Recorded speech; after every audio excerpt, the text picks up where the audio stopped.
শুভেচ্ছা। সুবর্ণভূমি digital platform থেকে আপনাদের সবাইকে স্বাগত জানাচ্ছি। প্রিয় দর্শক, আপনারা জানেন যে আর মাত্র ৪ দিন পর ত্রয়োদশ জাতীয় সংসদ নির্বাচন অনুষ্ঠিত হতে যাচ্ছে। এই নির্বাচন নিয়ে যশোরের ৬টি সংসদীয় আসনের উপরে সুবর্ণভূমি ডিজিটাল প্ল্যাটফর্মের পক্ষ থেকে বিশ্লেষণধর্মী অনুষ্ঠানের আয়োজন করা হয়েছে। ইতিমধ্যে আমরা ৩টি আসনের বিশ্লেষণ আপনাদের সামনে উপস্থাপন করেছি। আজ আমরা আলোচনা করব যশোর ৬ অর্থাৎ কেশবপুর সংসদীয় আসনের নির্বাচনী হালচাল নিয়ে। আমাদের মাঝে উপস্থিত আছেন বিএনপির যশোর জেলা সাংগঠনিক সম্পাদক, এরশাদ বিরোধী ছাত্র আন্দোলনের রাজপথের নেতা জনাব শেখ শহীদুল বারী রবু। রবু ভাই, সুবর্ণভূমি ডিজিটাল প্ল্যাটফর্ম থেকে আপনাকে স্বাগত জানাচ্ছি। স্বাগত, ধন্যবাদ জানাচ্ছি আমাকে এখানে আমন্ত্রণ করার জন্য। সুবর্ণা ডিজিটাল প্ল্যাটফর্মের পক্ষ থেকে যারা আমাকে এখানে আমন্ত্রণ করেছেন তাদেরকে ধন্যবাদ। রবু ভাই, আমরা জানতে পেরেছি যে আপনি সাংগঠনিকভাবে যশোর ৫ এবং যশোর ৬ এই দুটো সংসদীয় আসনের দায়িত্বে রয়েছেন। অর্থাৎ এই দুইটা সংসদীয় আসনে আপনাদের যে প্রার্থী আছে, বিএনপির ধানের শীষের যে প্রার্থী আছে, তাদের ব্যাপারে খোঁজখবর নেওয়া, তাদের ব্যাপারে দিক নির্দেশনা দেওয়া, সরেজমিনে যাওয়া, এই সমস্ত কার্যকলাপগুলো আপনি সমন্বয় করছেন। তা আর মাত্র ৪ দিন আছে আমাদের ভোটের বাকি। এই পরিস্থিতিতে এসে আসলে কি মনে হচ্ছে আপনাদের যশোর ৬ সংসদীয় আসন নিয়ে? ছয়ের বিষয়টা যেটা বলি যে আপনারা জানেন যে ইতিমধ্যেই আমাদের নির্বাচনী প্রক্রিয়া তো বহুত আগের থেকেই আমাদের শুরু ছিল। আমাদের যে নির্বাচনী যে প্রক্রিয়া যেটা চলছে এখন বর্তমানে আমাদের সকলেই, আমাদের নেতৃবৃন্দ যারা আছে গ্রাসরুট লেভেল পর্যন্ত আমাদের সবাই ঐক্যবদ্ধ।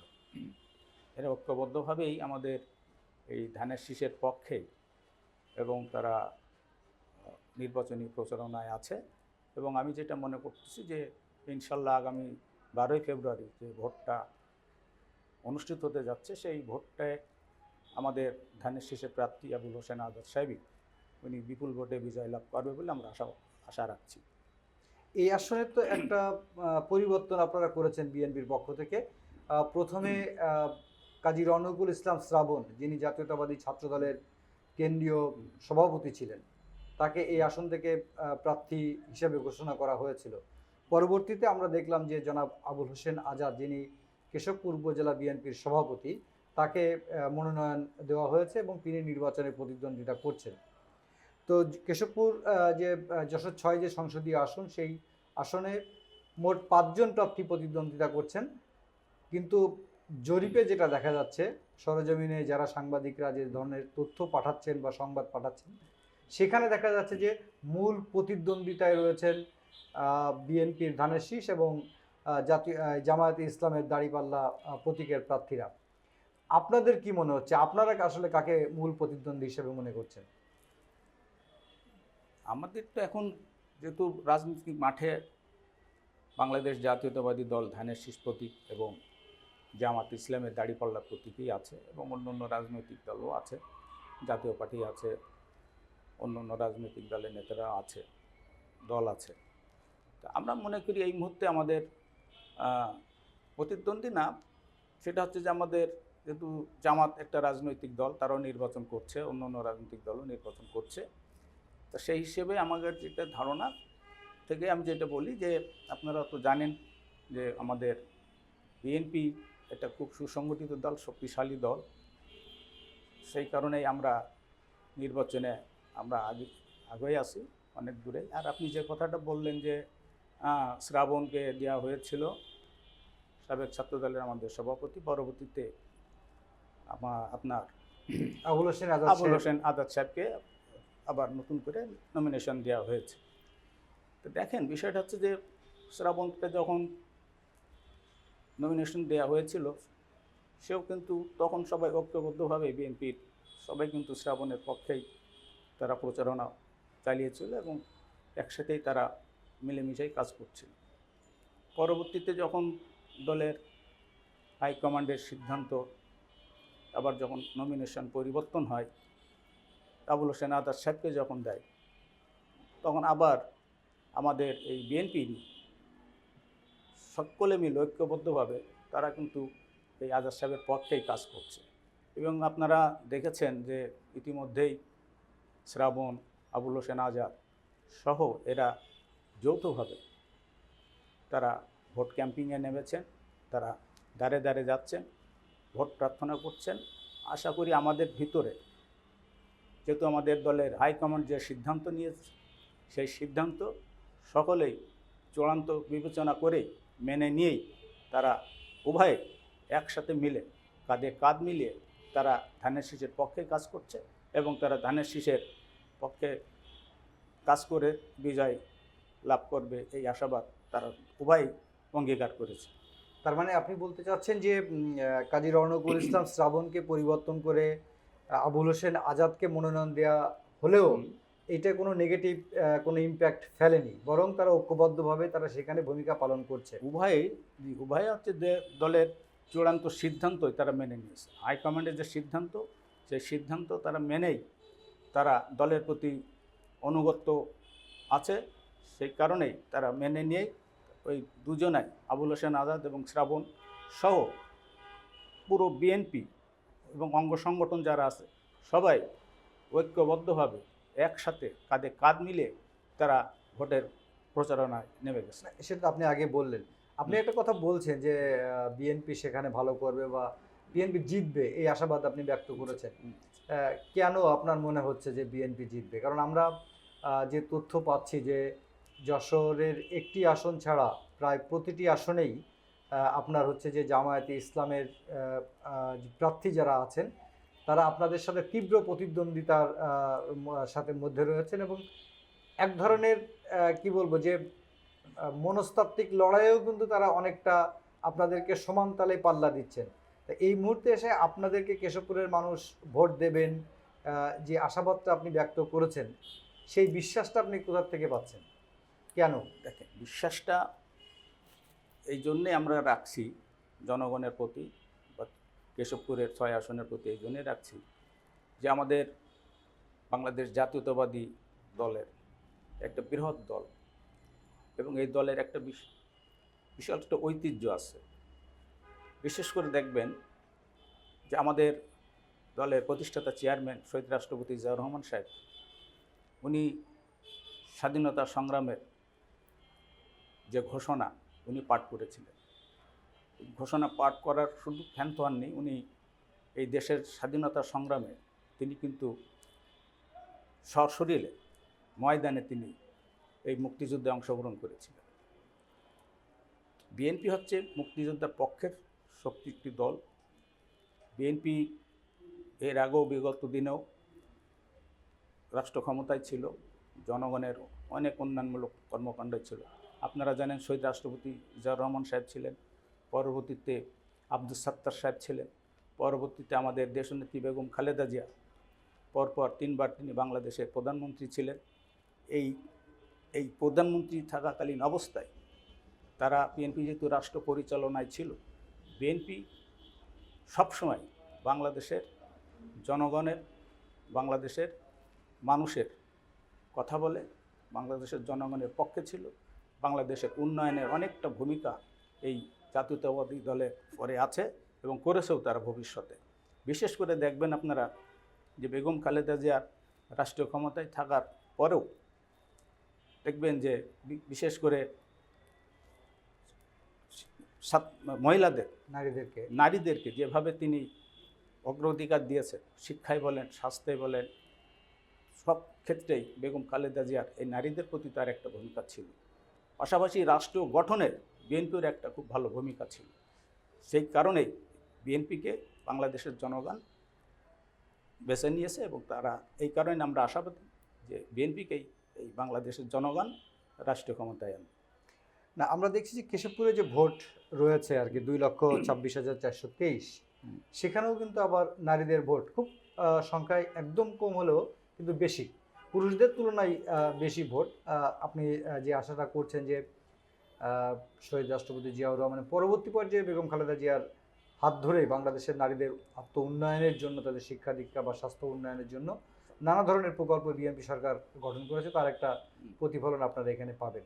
খুব ভালো কথা। আমরা আহ, জানি না ভোটে আপনি যে প্রত্যাশা করছেন সেটা বাস্তবায়িত হবে কিনা, নাকি হবে সেটা আমরা বলতে পারছি না, কিন্তু স্থানীয় যে সাংবাদিকরা আছেন বা স্থানীয় পর্যায়ে আমাদের যারা প্রতিনিধিরা আছেন তারা কিন্তু একটা তথ্য দিচ্ছেন যে 40 থেকে 45 হাজার সংখ্যালঘু ভোটার সেখানে বসবাস করে, তাদের অবস্থান। এখন এই সংখ্যালঘু ভোটারদের বাইরে আরও একটি ভোট ব্যাংক আছে যারা আওয়ামী লীগের একদম ডাইহার্টেড যারা সমর্থক, নিবেদিত প্রাণকর্মী, তারা তারা আসলে ভোট দিতে কেউ মানে দ্বিধান্বিত বলে অনেকেই বলছেন। আলাপচারিতায় তারা তাদের শঙ্কার কথা বলছেন, তারা ভোট দিতে চান, আবার বলছেন তারা যাবেন কিনা এখনো সিদ্ধান্ত নিতে পারেননি। এই সমস্ত ভোটারদের ক্ষেত্রে বিএনপির দলগত অবস্থান কি কেশবপুর মানে যশোর 6 আসনের জন্য? আচ্ছা, একটা ভালো প্রশ্ন করেছেন এটা। দেখেন, যখন জুলাই আগস্টের যে আন্দোলনটা লাস্টে যেটা হয়েছে 5ই আগস্টের পরে, যখন স্বৈরাচারের পতন হলো এবং দেশ ছেড়ে যখন অনেকেই চলে গেল, সাবেক প্রধানমন্ত্রী এই বাংলাদেশ থেকে তিনি যখন পালায় চলে গেল, সেই সময় আপনার খেয়াল আছে দেখবেন যে আমাদের দেশনেত্রী বেগম খালেদা জিয়া তিনি অসুস্থ থাকা অবস্থায় 5 তারিখে 5ই আগস্টের পরে উনি একটি জাতির উদ্দেশ্যে একটি ভাষণ দিয়েছিলেন। সে ভাষণটা ছিল কিন্তু খুব সুন্দর এবং এই জাতির সেটা খুব গ্রহণ করেছিল। ভাষণটা ছিল, তখন আপনারা জানেন যে সারা বাংলাদেশে জ্বালাও পোড়াও হচ্ছে, মানুষের জানমালের নিরাপত্তা নেই, কোনো কিছুই নেই। তখন আমাদের নেত্রী জাতির উদ্দেশ্যে ভাষণ দিয়ে বললেন যে এই বাংলাদেশের এই যে সম্পদ, জনগণের সম্পদ, এই সম্পদগুলো নষ্ট করা যাবে না, পোড়ানো যাবে না, এগুলো বন্ধ করতে হবে। এবং বলেছে যে আমরা শান্তি চাই। এত নির্যাতনের পরেও তিনি শান্তির কথা বলেছেন। এত নির্যাতনের পরেও দেখেন তিনি কিন্তু কোনো বিদ্বেষমূলক কারোর বিরুদ্ধে কোনো কথা বলেনি, শুধু একটি কথাই বলেছে, দেশের সম্পদ রক্ষা করো, শান্তি চাই। দেখেন তার কথায় সারা বাংলাদেশে, আপনি যে প্রশ্নটা করলেন সংখ্যালঘু দিয়ে অন্য অন্য বিষয়ে, সারা বাংলাদেশে আওয়ামী লীগের নেতাদের তাদের নিজস্ব মুখ দিয়ে তারা বক্তৃতা বিবৃতিতেই বলেছে যে আওয়ামী লীগ যদি রাষ্ট্রীয় ক্ষমতার থেকে যদি পতন হয় তাহলে 5 লক্ষর উপরে আমাদের নেতাকর্মী মারা যাবে। ওবায়দুল কাদের বলেছিলেন। ওবায়দুল কাদের বলেছিলেন। কিন্তু দেখেন এক নেত্রী, আমাদের নেত্রীর একটি ভাষণে সেদিন দেখবেন যে সারা বাংলাদেশ, আপনারা নিজেরাও দেখেছেন, বিচ্ছিন্ন কিছু ছোটোখাটো ঘটনা ছাড়া সারা বাংলাদেশে কোনো জায়গায় কোনো খুন খারাপি কোনো কিছুই হয়নি। বিশেষ করে বিএনপির দ্বারা, বিএনপি কোনো সময় কোনো মানুষের বিরুদ্ধে কোনো অত্যাচার নির্যাতন করেছে বলে এরকম আমাদের কাছে প্রমাণিত হয়নি।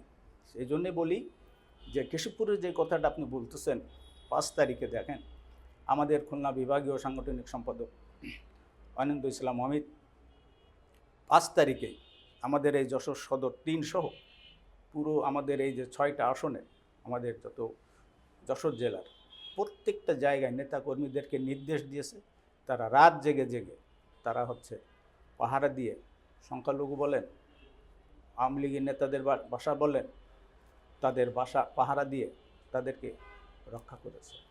এই জন্য বলছি যে আমাদের অনেক উদাহরণ আছে, আমাদের অনেক ভালো কাজের উদাহরণ আছে। এটা বুঝলাম রঘু, আপনি আপনার কথাটা বুঝলাম যে আপনারা বলছেন যে আপনারা সংখ্যালঘু সম্প্রদায় বলেন বা আওয়ামী লীগের যে সমস্ত নেতাকর্মী যাদের বিরুদ্ধে সহিংসতা বা অন্য কোনো অপরাধে জড়িত থাকার কোনো ইতিহাস নাই বা পাওয়া যায়নি, তাদের ব্যাপারে আপনাদের কোনো আপত্তি নেই এবং তারা ভোট দিতে আসুক, এটা আপনাদের অনেক নেতারা বলেছেন। পার্টিকুলারলি আপনারা কি যশোর 6 আসনের এই আওয়ামী ভোটার এবং সংখ্যালঘু ভোটার তাদেরকে আশ্বস্ত করার জন্য সাংগঠনিকভাবে কোনো ক্যাম্পেইন আপনারা করেছেন কিনা? অবশ্যই করেছি। আমরা তো ভোটারদেরকে সব ভোটারদেরই আমরা আহ্বান করেছি যে আপনারা ভোটার মাঠে আসেন, ভোট দেন। আমরা চাই ভোটাররা বিগত 16 বছর যারা ভোট দিতে পারেনি, আমরা কিন্তু সবাইকেই আমরা আহ্বান জানাচ্ছি আপনারা আসেন, ভোট কেন্দ্রে আসেন এবং আপনাদের আর পছন্দ যাকে খুশি আপনার ভোট দিয়ে আপনারা অন্ততপক্ষে ভোটটা দেন। 16-17 বছর দিতে পারেননি, দেন। এইটা আহ্বান আমরা জানাচ্ছি। আমাদের প্রত্যেকটা নেতাকর্মী মানুষের দ্বারে দ্বারে যাচ্ছে, বিভিন্ন প্রার্থীরাও যাচ্ছে, তারা তাদের ভোট চাচ্ছে। আমাদের ধানের শীষের প্রার্থীরা ভোট চাচ্ছে, অন্য অন্য রাজনৈতিক দলের প্রার্থীদের ভোট চাচ্ছে। কিন্তু আমাদের মূলই হচ্ছে যে আমরা এটা চাচ্ছি যে এই নির্বাচনটা একটা উৎসব মুখর পরিবেশে একটা সৃষ্টি হোক, এটাই আমাদের চাওয়া। উৎসবমূলক এবং অংশগ্রহণমূলক একটা এটাই ইয়ে হোক, এটা আমরা এই চাচ্ছি, ভোটটা হোক।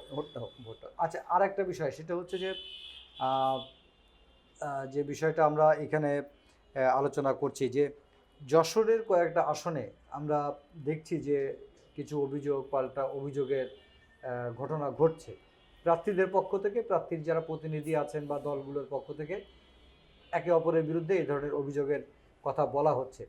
কেশবপুরে কিন্তু এখনো পর্যন্ত সেই ধরনের কোনো ঘটনা আমরা এখনো পর্যন্ত জানতে পারিনি।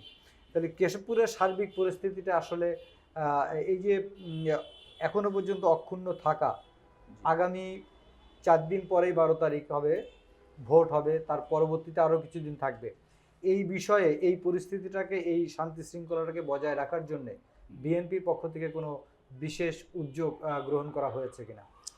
অবশ্যই আমরা তো শান্তিপূর্ণই চাই, আমরা তো শান্তিপূর্ণভাবেই আমরা ভোটটা আমরাই চাচ্ছি যে শান্তিপূর্ণভাবে ভোটটা হোক। দেখেন, আমরা যে ভোটটা চাচ্ছি ইতিমধ্যে আমরা কিছু ষড়যন্ত্রের গন্ধ পাচ্ছি যে না তা না, ষড়যন্ত্র তো যুগে যুগে ছিল, থাকবে, এটা হবে, এটাই স্বাভাবিক। এই দিক থেকে বিএনপি আমরা সতর্ক, যাতে এইটা যাতে না হয় সেই দিক থেকে বিএনপি সতর্ক দৃষ্টি রাখছে।